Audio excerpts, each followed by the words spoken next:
Publik Malaysia digegerkan oleh video viral yang menarasikan seorang wanita memakai pakaian ihram untuk laki-laki saat menjalankan ibadah umroh di Tanah Suci Mekah. Video yang beredar tersebut memperlihatkan wanita itu tengah melakukan selfie di dekat Ka'bah. Video itu viral di kalangan pengguna media sosial Malaysia. Salah satu orang yang mengunggah video itu adalah akun Twitter @nameisam_ pada 12 Agustus 2022. Akun tersebut juga mengunggah foto kartu SIM yang diduga milik wanita itu. Berdasarkan keterangan dalam kartu SIM yang diunggah, wanita tersebut bernama Nur Syazwani. Dalam foto SIM itu terlihat Nur berambut pendek berkacamata.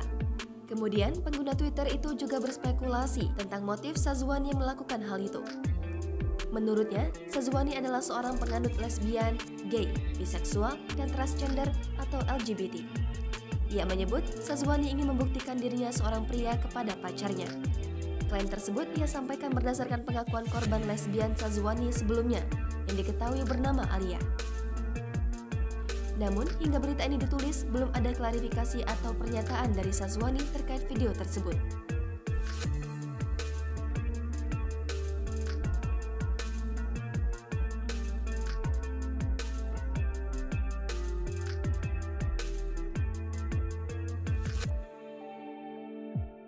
Ke tanah air. Menurut Dato' Idris, perkara itu amat serius kerana ia membabitkan hukum agama. Jangan lupa subscribe, share, komen, dan like ya.